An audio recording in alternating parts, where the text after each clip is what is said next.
ಹೆಸರು ಸಂಪೂರ್ಣ ಅಂತ. ಯಜಮಾನ್ರ ಹೆಸರು ಬಂದು ಮಹೇಶು. ನಮಗಿಬ್ಬರು ಮಕ್ಕಳು, ಚಿನ್ಮಯಿ, ಬೃಂದಾಶ್ರೀ. ನಾವು ಮುಂದಾಗಿ ಇಲ್ಲಿ ಇಷ್ಟೊಂದು ಇಂಪ್ರೂವ್ ಎಲ್ಲ ಏನೂ ಇರಲಿಲ್ಲ.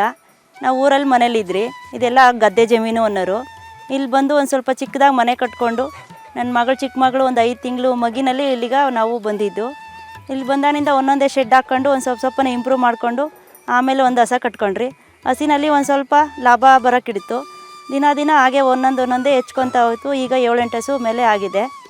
ಅದರಲ್ಲಿ ಆಮೇಲೆ ಮತ್ತೆ ನೀರಿರಲಿಲ್ಲ, ಮನೆ ನೀರೆಲ್ಲ ಮಳೆ ನೀರು ಬಿದ್ದಿದ್ದೆಲ್ಲ ಸೇವನೆ ಮಾಡಿ ಎಲ್ಲ ಸಂಪಿಗೆ ಸ್ಟೋರೇಜ್ ಮಾಡ್ಯಾರೆ.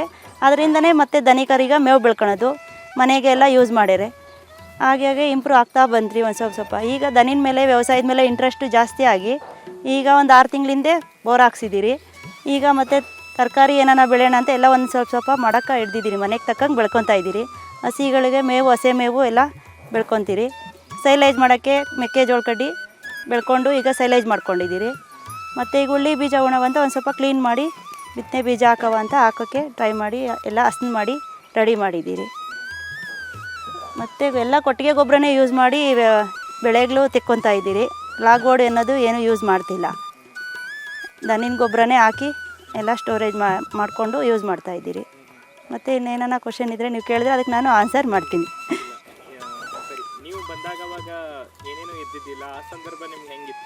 ಆ ಸಂದರ್ಭ ಇಲ್ಲಿ ಏನೂ ಇರ್ತಿರಲಿಲ್ಲ. ಅಲ್ಲಿ ಎಲ್ಲ ಮಾಡಿ ರೂಢಿ ಇತ್ತು. ಅಲ್ಲಿ ರೇಷ್ಮೆ ಮೇಯ್ಸೇರೆ.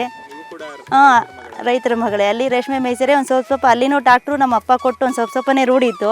ಆಮೇಲೆ ಇಲ್ಲಿ ಬಂದಮೇಲೆ ಟ್ಯಾಕ್ಟ್ರು ಏನೂ ಇರಲಿಲ್ಲ, ರೂಢಿ ಒಂದು ಸ್ವಲ್ಪ ಮರ್ತ್ಕೊಂಡಿತ್ತು. ಆಮೇಲೆ ಇಲ್ಲಿ ಬಂದು ನಾವು ಇಲ್ಲಿ ಮನೆ ಕಟ್ಟಿದ ಮೇಲೆ ಅಲ್ಲಿಂದನೇ ಟ್ಯಾಕ್ಟ್ರು ಒಂದು ಸ್ವಲ್ಪ ದಿನ ಕೊಟ್ಟಿದ್ದರು. ಅದರಲ್ಲೇ ಒಂದು ಸ್ವಲ್ಪ ಹಂಗೆ ಇಂಪ್ರೂವ್ ಮಾಡ್ಕೊಂಡು ಆಮೇಲೆ ಅವ್ರಿಗೆ ಕೊಟ್ಟು ಮತ್ತೆ ನಾವೇ ತಗೊಂಡ್ಮೇಲೆ ಇತ್ತೀಚೆಗೆ ತಿರ್ಗಾ ಓಡಿಸೋದು ಕಲ್ತ್ಕೊ ಅಂತ ತಿರ್ಗಾ ಬಲಂತ ಮಾಡಿ ಮರ್ತ್ಕೊಂಡ್ಬಿಡ್ತೀಯ ಅಂತ ಮತ್ತೆ ಕಲ್ಸೋಕ್ಕೆ ಟ್ರೈ ಮಾಡ್ತಿದ್ದಾರೆ. ಈಗ ಒಂದು ಸ್ವಲ್ಪ ಎಲ್ಲ ಕಲಿತಾ ಬಂದಿದ್ದೀನಿ. ಇಲ್ಲಿ 1 ಎಕರೆ ಕಾಲು ಎಕರೆ ಜಮೀನಲ್ಲಿ ಎಲ್ಲ ಥರದ್ದು ಬೆಳ್ಕೊತಾ ಇದ್ದೀರಿ. ಬೇರೆಯವ್ರ ಜಮೀನು ಒಂದು 4 ಎಕರೆಯಷ್ಟು ಮಾಡ್ತಾಯಿದ್ದೀರಿ. ಅದರಲ್ಲಿ ರಾಗಿ, ಜೋಳ, ಬಿತ್ತನೆ ಬೀಜದ ಉಳ್ಳಿ ಗಿಡ ಅದೆಲ್ಲ ಬೇರೆಯವ್ರದ್ರಲ್ಲೇ ಗುತ್ತಿಗೆ ಥರ ಮಾಡಿಕೊಂಡು ಅದರಲ್ಲಿ ಮಾಡ್ತಾಯಿದ್ದೀರಿ. ಅದರಲ್ಲಿ ಒಂದು ಸ್ವಲ್ಪ ರಾಗಿದ್ರಲ್ಲಿ ಜೋಳದ್ರಲ್ಲಿ ಇಂಪ್ರೂವ್ ಆಗುತ್ತೆ. ನಾವೆಲ್ಲ ಬರೀ ಕೊಟ್ಟಿಗೆ ಗೊಬ್ಬರನೇ ಯೂಸ್ ಮಾಡೋದ್ರಿಂದ ಮಳೆ ಈಗ ಕಡಿಮೆ ಆಗಿದೆ. ಕಡಿಮೆ ಇದ್ರೂ ನಮ್ಮದು ತಡೀತಾ ಇದೆ. ಲಾಗೋಡ್ ಹಾಕಿದ್ರೆ ಎಲ್ಲ ಮತ್ತೆ ಬತ್ಕೊಂಡಂಗೆ ಆಗ್ಬಿಡ್ತದೆ. ಈಗ ಮಳೆ ಹಿಂದಕ್ಕೆ ಹೋದರೆ ಎಲ್ಲ ಒಣಕೊಂಡಂಗೆ ಆಗ್ಬಿಡ್ತದೆ, ಇಳುವರಿ ಕಡಿಮೆ ಬರುತ್ತೆ. ಸಾವಯವ ಮಾಡಿದ್ದೀರಲ್ಲ, ಕೊಟ್ಟಿಗೆ ಗೊಬ್ಬರನೇ ಯೂಸ್ ಮಾಡಿರೋದ್ರಿಂದ ಈಗ ಬೆಳೆ ಚೆನ್ನಾಗಿದೆ. ನಮ್ಮದು ಅಷ್ಟೊಂದೇನು ಒಣಗಿಲ್ಲ. ಬೇರೆ ಇದಕ್ಕೂ ನಮ್ಮದಕ್ಕೂ ಕಂಪೇರ್ ಮಾಡ್ಕೊಂಡ್ರೆ ನಮ್ಮದು ಚೆನ್ನಾಗಿದೆ. ಇಲ್ಲ, ಅಯ್ಯೋ ನೀರಿನ ವ್ಯವಸ್ಥೆ ಇದೆ. ಅಲ್ಲಿ ಬೇರೆ ಕಡೆ ಮಾಡಿರೋಕ್ಕೆಲ್ಲ ನೀರಿನ ವ್ಯವಸ್ಥೆ ಇಲ್ಲ. ಇಲ್ಲಿ 1 ಎಕರೆ 1.25 ಎಕರೆ ಇರೋದಕ್ಕೆ ನೀರಿನ ವ್ಯವಸ್ಥೆ ಇದೆ. ಮತ್ತು ಇನ್ನೊಂದು ಎಕರೆಗೂ ನೀರಿನ ವ್ಯವಸ್ಥೆ ಇಲ್ಲಿಂದನೇ ಹೋಗುತ್ತೆ. ಬೇರೆ ಇನ್ನು 3 ಎಕರೆಗೆ ನೀರಿನ ವ್ಯವಸ್ಥೆ ಇಲ್ಲ. ಈಗ ಮಳೆ ನೀರಿಗೆ ಕಾಯ್ತಾ ಇರಬೇಕು. ಆದರೂ ಏನು ಅಷ್ಟೊಂದು ಒಣಗಿಲ್ಲ. ನಾವೆಲ್ಲ ಬರೀ ಕೊಟ್ಟಿಗೆ ಗೊಬ್ಬರನೇ ಯೂಸ್ ಮಾಡಿದ್ದೀರಲ್ವಾ, ಏನು ಅಷ್ಟೊಂದು ಇನ್ನೂ 1 ವಾರ ಮಳೆ ಇಲ್ಲ ಅಂದರೂ ನಮಗೆ ತಡೆಯೋ ಶಕ್ತಿ ಇದೆ. ಲಾಗೋಡ್ ಎಲ್ಲ ಏನು ಹಾಕಿಲ್ವಲ್ಲ. ಲಾಗೋಡ್ ಹಾಕಿದ್ರೆ ನೆಲ ಭೂಮಿ ಬಿಸಿ ಜಾಸ್ತಿ ಕಾವು ಕೊಡುತ್ತೆ. ಅದರಿಂದ ಬೆಳೆ ಬೇಗ ಒಣಗುತ್ತೆ. ನಮ್ಮದು ಗೊಬ್ಬರ ಯೂಸ್ ಮಾಡಿರೋದ್ರಿಂದ ಅಷ್ಟೊಂದು ಬೆಳೆ ಬೇಗ ಒಣಗ್ತಾ ಇಲ್ಲ, ಚೆನ್ನಾಗಿದೆ. ಈಗ ಇನ್ನೂ 1 ವಾರ ಬಿಟ್ಟು ಮಳೆ ಬಂದ್ರೂ ನಮ್ಮ ಬೆಳೆ ನಮಗೆ ಕೈ ಸಿಗುತ್ತೆ. ಬೆಳೆಯಲ್ಲಿ ಜೋಳನೇ ಜಾಸ್ತಿ ಮಾಡೋದು. ಆಗ ಜೋಳ ಹಾಕಿದ್ರಲ್ಲಿ ಮತ್ತೆ ಹೊಲ ಮಾಡ್ತೀರಿ, ಹೊಲ ಮಾಡಿದ್ನಲ್ಲಿ ಜೋಳ ಮಾಡ್ತೀರಿ. ಈ ಕಡೆ ಜಾಸ್ತಿ ಜೋಳನೇ ಜಾಸ್ತಿ ಹಾಕೋದು. ಜಾಸ್ತಿ ಜಮೀನುಗಳು ಕೆಲವು ಜಾಸ್ತಿ ಇದ್ದಾವಲ್ಲ, ಎಲ್ಲ ಈ ಕಡೆ ಜೋಳನೇ ಜಾಸ್ತಿ. ನಾವು ಜೋಳನೇ ಮನೆಗೆ ತಕ್ಕಂಗೆ, ಹಸಿಗೆ ತಕ್ಕಂಗೆ ರಾಗಿ ಹುಲ್ಲು ಬೇಕಾಗುತ್ತೆ, ಮನೆಗೆ ರಾಗಿ ಬೇಕಾಗುತ್ತೆ ಅಂತ 1 ಎಕರೆ 1.25 ಎಕರೆ ಹೊಲ ಮಾಡ್ಕೊತೀರಿ. ಈ ಸರಿ ಒಂದು ಸ್ವಲ್ಪ ಕಡಿಮೆ ಮಾಡಿದ್ದೀರಿ, ಒಂದು ಅರ್ಧ ಎಕರೆ ಹೊಲ ಮಾಡಿದ್ದೀರಿ. ಇನ್ನು 3 ಎಕರೆ ಜೋಳನೇ ಮಾಡಿದ್ದೀರಿ. ದನಿಗೆ ಹಸೆ ಮೇವಿಗೆ ಒಂದು ಅರ್ಧ ಎಕರೆ 1 ಎಕರೆ ಜೋಳನೂ ಹಸೆ ಕಡ್ಡಿ ಬೆಳ್ಕೊಂಡಿದ್ದೀರಿ. ಉಳ್ಳಿ ಗಿಡ ಈಗ ಉಣ್ಬೇಕು. 3/4 ಎಕರೆಗೆ ಉಳ್ಳಿ ಗಿಡಕ್ಕೆ ರೆಡಿ ಮಾಡಿದ್ದೀರಿ. ಉಳ್ಳಿ ಬೀಜ ಬಿತ್ತನೆ ಮಾಡಬೇಕು.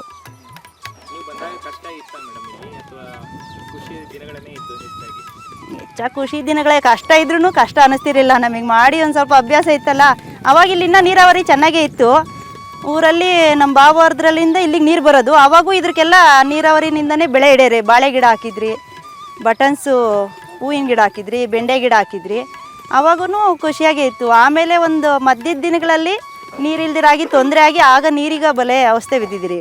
ಊರಿನಿಂದ ಮನೆಗೆ ನೀರು ಬಿಡೋರು, ಅದು ಸಾಕಾಗ್ದಿರ ಡೌನು ನೀರು ಬಂದ್ಬಿಡುತ್ತೆ ಅಂತ ಸಾಕಷ್ಟು ಹಿಂಸೆ ಕೊಟ್ಟು ನೀರು ನಿಲ್ಲಿಸ್ಬಿಟ್ರು. ಅದರಿಂದ ಅರ್ಧ ಬೇಜಾರಾಗಿ ಬೋರ್ ಹಾಕ್ಸ್ಬೇಕು ಅಂತ ಯಜಮಾನ್ರಿಗೆ ಒತ್ತಾಯ ಮಾಡಿ ಬೋರ್ ಹಾಕ್ಸ್ಕೊಂಡ್ರಿ. ದೇವ್ರ ದಯ ನೀರು ಚೆನ್ನಾಗಿ ಸಿಕ್ಕಿದೆ. ಈಗ ಒಂದು ಸ್ವಲ್ಪ ನೆಮ್ಮದಿ ಅನಿಸುತ್ತೆ. ಊರಲ್ಲಿ ತುಂಬ ಜನ ಕಷ್ಟ ಕೊಟ್ಟು ನೋಡಿದ್ರು, ಆದರೂ ಭಯ ಬೀಳಲಿಲ್ಲ, ಕಷ್ಟದಿಂದನೇ ಎದುರಿಸ್ತಾ ಇದ್ದಾರೆ. ಮುಂದಾಗ್ಲಿಂದನೂ ಕೊಡ್ತಾನೆ ಇದ್ದಾರೆ, ಅವರು ಯಾರೂ ಭಯ ಬೀಳ್ತಿಲ್ಲ, ನಾವು ಅವ್ರಿಗೆ ತಕ್ಕಂಗೆ ಏನೂ ಭಯ ಬೀಳ್ತಿಲ್ಲ. ಅವ್ರಿಗೆ ಫೋರ್ಸಸ್ ಕೊಟ್ಕೊಂಡು ಮುಂದೆ ಬರ್ತಾನೆ ಇದ್ದೀರಿ. ಮುಂದೆ ಬರೋದು ನೋಡಿ, ಈ ಕಾಲದಲ್ಲಿ ಮುಂದೆ ಬರೋದು ನೋಡಿ ಸಹಿಸ್ತಾ ಇರಲಿಲ್ಲ, ಏನಾದರೂ ಒಂದೊಂದು ಕಿರಿಕಿರಿ ಮಾಡ್ತಾನೆ ಇರ್ತಾರೆ. ಆದರೆ ಯಾವುದಕ್ಕೂ ಭಯ ಬೀಳಲ್ಲ, ಬೀಳ್ದಿರೇ ಮುಂದೆ ಬರ್ತಾ ಇದ್ದೀರಿ. ನಾವು ಕೋಳಿ ಸಾಕಿದ್ದೀರಿ, ಹಸು ಇದೆ, ಎಮ್ಮೆ ಇದೆ, ಕುರಿ ಇದೆ. ಕೋಳಿಯಲ್ಲೂ ಲಾಭ ಇದೆ. ಕೋಳಿ ಮೇಯಿಸಿ ಮಾರ್ತೀರಿ ಅಂದ್ರೂ ಕೆ ಜಿಗೆ 280 ರೂಪಾಯಿ ಕೊಡ್ತಾರೆ. ಒಂದು ಕೋಳಿ ಏನಿಲ್ಲ ಅಂದರೆ 2.5 kg, ನಾಟಿ ಕೋಳಿ 2.5 kg ಬರುತ್ತೆ. 6 ತಿಂಗಳಿಗೆ ಮಾರ್ಬಿಡ್ಬೋದು. ಮತ್ತು ಮೊಟ್ಟೆ ಇಕ್ಕಿ ಸಾಕ್ತೀರಿ ಅಂದರೆ ಲೈಫ್ ಲಾಂಗ್ ಕೋಳಿ ಇದ್ದೇ ಇರ್ತದೆ. ಡೈಲಿ ಒಂದು ತಿಂಗಳಲ್ಲಿ ಒಂದು 10 ದಿನ ಮೊಟ್ಟೆ ಇಟ್ಟಿರಲ್ಲ, ಇನ್ನು 20 ದಿನ ಮೊಟ್ಟೆ ಇಟ್ಟೇ ಇರುತ್ತೆ. ಹಳ್ಳಿಯಲ್ಲೇ ತೊಗೊಂಡೋದ್ರೆ 7 ರೂಪಾಯಿ 8 ರೂಪಾಯಿ ಕೊಡ್ತಾರೆ, ಸಿಟಿಯವ್ರು ತೊಗೊಂಡೋದ್ರೆ 10 ರೂಪಾಯಿ ಕೊಡ್ತಾರೆ ಒಂದು ಮೊಟ್ಟೆ. ಒಂದು ಕೋಳಿ ಏನಿಲ್ಲ ಅಂದರೆ ಒಂದು ತಿಂಗಳಲ್ಲಿ 20 ಮೊಟ್ಟೆ ಇಟ್ಟಿದ್ರೆ 200 ರೂಪಾಯಿ ಲಾಭ ಬಂದೇ ಬರುತ್ತೆ. ಆಗ ಆ ಥರದ ಕೋಳಿ ಒಂದು 15 ಕೋಳಿ ಹೆಣ್ಗಳು ಇದೆ. ತಿಂಗಳಲ್ಲಿ ಏನಿಲ್ಲ ಅಂದರೆ ಒಂದು ಕೋಳಿನಲ್ಲೇ ಇರೋ ಕೋಳಿಗಳಲ್ಲೇ 1000ದಿಂದ 2000 ಗಂಟ ಆ ಕೋಳಿಯಲ್ಲೇ ಲಾಭ ಬರುತ್ತೆ. ಹಸೆನೂ ಅಷ್ಟೇ, ಸ್ವಂತ ನಾವೇ ಮಾಡಿಕೊಂಡ್ರೆ ಅಷ್ಟು ಉಳಿತಾಯ ಆಗ್ತದೆ. ಲೇಬರ್ ನಿಕ್ಕೊಂಡು ಮಾಡಿಸ್ಕೊಂಡ್ರೆ ಒಂದು ಸ್ವಲ್ಪ ಅವ್ರಿಗೂ ಖರ್ಚು ಹೋಗಿ ನಮಗೂ ಖರ್ಚು ಬರುತ್ತೆ. ಅದರಲ್ಲೂ ಮಾಡ್ಕೊತೀರಿ. ಒಂದು 15 ದಿನಕ್ಕೆ ಏನಿಲ್ಲ ಅಂದರೆ 12,000ನಿಂದ 15,000 ಗಂಟ ಹಾಲಿನ ಬಿಲ್ ಬರುತ್ತೆ. ಅದ್ರಿಗೆ ಮಿನಿಮಮ್ 15 ದಿನಕ್ಕೆ ಒಂದು 5,000 6,000 ಗಂಟ ಖರ್ಚು ಬರುತ್ತೆ. ಅಲ್ಲ ಹಸಿಗೆ ಇನ್ನು 9,000 ಅಷ್ಟು 15 ದಿನಕ್ಕೆ ಉಳಿತೆ. ತಿಂಗಳಿಗೆ ಏನಿಲ್ಲ ಅಂದರೆ ಎಲ್ಲ ಖರ್ಚು ಕಳಿಸಿ 20,000 ಹಸಿನಲ್ಲಿ ಉಳಿಸ್ತೀರಿ. ಕೋಳಿನಲ್ಲಿ ಒಂದು 2-3 ಸಾವಿರ ಅಷ್ಟು ಇದು ಮಾಡುತ್ತೆ. ಎಮ್ಮೆ ಮನೆಗೆ ತಕ್ಕಂಗೆ ಹಾಲು, ಅದರಲ್ಲಿ ತುಪ್ಪ ಮಾಡಿ ತುಪ್ಪ ಮಾರಾಟ ಮಾಡ್ತೀವಿ. ತುಪ್ಪ KG ಬಂದು 500ನಿಂದ 600 ರೂಪಾಯಿ ತೊಗೊತಾರೆ. ಸಿಟಿಯಲ್ಲಿರೋ ಜಾಸ್ತಿ ಬಂದು ಹಳ್ಳಿ ಕಡೆ ನಾವು ಫ್ರೆಶ್ಶಾಗಿ ಮಾಡಿರ್ತೀರಲ್ಲ, ಅವರೇ ಜಾಸ್ತಿ ಬಂದು ತಗೊಂಡೋಗ್ತಾರೆ. ಹಳ್ಳಿಯಲ್ಲಿ ಇಷ್ಟ ಕೊಡೋದು ಅಂತ ಇದು ಮಾಡ್ತಾರೆ. ಸಿಟಿಯವ್ರು ಜಾಸ್ತಿ ಬಂದು ಎಲ್ಲ ತೊಗೊಂಡೋಗ್ತಾರೆ. ಬೆಣ್ಣೆ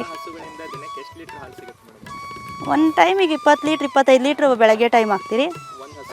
ಇಲ್ಲ 4 ಹಸಿನಿಂದ ಅದು ಎಲ್ಲ 6-7 ತಿಂಗಳು ಆಗಿಬಿಟ್ಟಿದೆ ಒಂದೊಂದಕ್ಕೆ. ಹೊಸ್ಗ ಕರುವಾಗದಲ್ಲಿ ಒಂದು ಹಸಿನಲ್ಲಿ ಒಂದು ಟೈಮಿಗೆ ಮಿನಿಮಮ್ 8 ಲೀಟ್ರ್ನಿಂದ 10 ಲೀಟ್ರ್ ಗಂಟ ಒಂದು ಟೈಮ್ಗೆ ಸಿಕ್ಕುತ್ತೆ. ಒಂದು ಟೈಮ್ ಕರೆಯುತ್ತೆ. 2 ಟೈಮ್ನಿಂದ ಅಂದರೆ ಒಂದು 15 ಲೀಟ್ರ್ನಿಂದ 18 ಲೀಟ್ರ್ ಗಂಟ ಒಂದು ಹಸಿನಲ್ಲಿ ಆಗುತ್ತೆ. ಈಗ ನಮ್ಮ ಹಸು ಕರ ಹಾಕಿ 5 ತಿಂಗಳು 4 ತಿಂಗಳು 8 ತಿಂಗಳ ಗಂಟ ಹಿಂಗೆ ಒಂದೊಂದು ಹಸಿಗೆ ಅಷ್ಟಿಷ್ಟಾಗಿದೆ. ಈಗೆಲ್ಲ ಸ್ವಲ್ಪನೇ ಆಗೋದು. 4 ಹಸಿನಿಂದನೂ ನಾವು ಒಂದು ಟೈಮ್ ಬೆಳಗ್ಗೆ 25 ಲೀಟ್ರು 20 ಲೀಟ್ರು, ಸಾಯಂಕಾಲ 18 20 ಆ ಥರ. ಕರುಗೆ ಚಿಕ್ಕ ಕರುಗಳು ಒಂದು 3 ಇದ್ದಾವಲ್ಲ, ಅವಾಗೆಲ್ಲ ಒಂದು 2 ಲೀಟ್ರು ಒಂದು 3 ತಿಂಗಳು ಹಾಲು ಇಡಲೇಬೇಕು. 3 ತಿಂಗಳು ಅವು ಹಾಲು ಇಟ್ಟರೆ ಅವು ಕರು ಚೆನ್ನಾಗಾಗುತ್ತೆ. ಬಿಡಲ್ಲ. ಹಾಲು ಕುಡಿಯೋಕೆ ಬಿಟ್ಟರೆ ಹಸುವಿನ ಕೆಚ್ಚಲು ಗುದ್ದಿ ಅದು ಹಸ ವೀಕ್ ಆಗಿಬಿಡ್ತದೆ. ಅದಕ್ಕೆ ಬಿಡಲ್ಲ. ಕರೆದ್ಬಿಟ್ಟು ಬಕೆಟಲ್ಲೇ ಅವಕ್ಕೆ ಇಡ್ತೀರಿ. ಅದ್ರ ಜೊತೆಯಲ್ಲಿ ಒಂದು 2 ತಿಂಗ್ಳು ಕರು ಆದಮೇಲೆ ಒಂದು ಸ್ವಲ್ಪ ಬೂಸ ಮಿಕ್ಸ್ ಮಾಡಿ ಇಡ್ತೀರಿ. ಅದೇ ತಿಂತ ಚೆನ್ನಾಗಿ ರೂಢಿ ಆದಮೇಲೆ 3 ತಿಂಗಳಾದಮೇಲೆ ಹಾಲು ನಿಲ್ಲಿಸ್ಬಿಟ್ಟು ಬರೀ ಬೂಸನ ಹಸೆ ಮೇವು ರೂಢಿ ಮಾಡಿಬಿಡ್ತೀರಿ. ಆಮೇಲೆ ಅದ್ರ ತಕ್ಕಂಗೆ ಅಡ್ಜಸ್ಟ್ ಆಗಿಬಿಡ್ತದೆ. ಮಾಮೂಲಿ ಹಸೆ ಮೇವು ಒಂದು ಟೈಮ್ ಒಣಮೇವು ಹಾಕ್ತೀರಿ. ಬೆಳಗ್ಗೆ ಒಂದು ಟೈಮ್ ಹಿಂಡಿ ಬೂಸ ಕೊಡ್ತೀರಿ. ಮಧ್ಯಾಹ್ನ ಬರೀ ನೀರು ಕುಡಿಸ್ತೀರಿ. ಮತ್ತು 3 ಗಂಟೆ 4 ಗಂಟೆಗೆ ಹಿಂಡಿ ಬೂಸ ಮತ್ತೆ ಇಡ್ತೀರಿ. ಹಸಿಗೆ ಬೆಳಗ್ಗೆನಿಂದ ಸಾಯಂಕಾಲ ಒಂದು 3 ಟೈಮ್ 4 ಟೈಮ್ ಹಸಿ ಮೇವು ಹಾಕಬೇಕು. ಹಸಿಗೆ ಚಕ್ಕೆ ಬೂಸ, ರವೆ ಬೂಸ, ಕಡಲೆ ಒಟ್ಟು, ಫೀಲ್ಡು ಅಂತ ಕೊಡ್ತಾರೆ ಡೈರಿಯಲ್ಲಿ, ಫೀಲ್ಡು ಇಷ್ಟನ್ನು ಮಿಕ್ಸ್ ಮಾಡಿ ಒಂದೊಂದು ಡ್ರಮ್ಮಲ್ಲಿ ಹಾಕ್ಕೊಂಡಿರ್ತೀರಿ. ಒಂದೊಂದು ಹಸಿಗೆ ಒಂದು 4 kg 5 kg ಅಷ್ಟು ಇಡ್ತೀರಿ. ಹಿಂಡಿ ನೆನೆ ಹಾಕ್ಬಿಟ್ಟು ಹಿಂಡಿ ನೀರು ಬಗ್ಸಿ ಎಲ್ಲ ಹಸಿಗೂ ಒಂದು ಅಷ್ಟಿಷ್ಟು ಇಡ್ತೀರಿ. ಅವು ಹಾಲು ಕರಿಯೋದ್ರ ಮೇಲೆ ಡಿಪೆಂಡು. ಇಲ್ಲ ಕರಾವು ಬಿಡೋ ಟೈಮಲ್ಲಿ ಒಂದು 15 ದಿನ ಅದಕ್ಕೆ ಹಿಂಡಿ ಬೂಸ ಇಡಲ್ಲ. ಹಿಂಡಿ ಬೂಸ ಇಡ್ತಾನೆ ಇದ್ದರೆ ಹಾಲು ಬಿಟ್ಕೊತಾನೆ ಇರ್ತದೆ.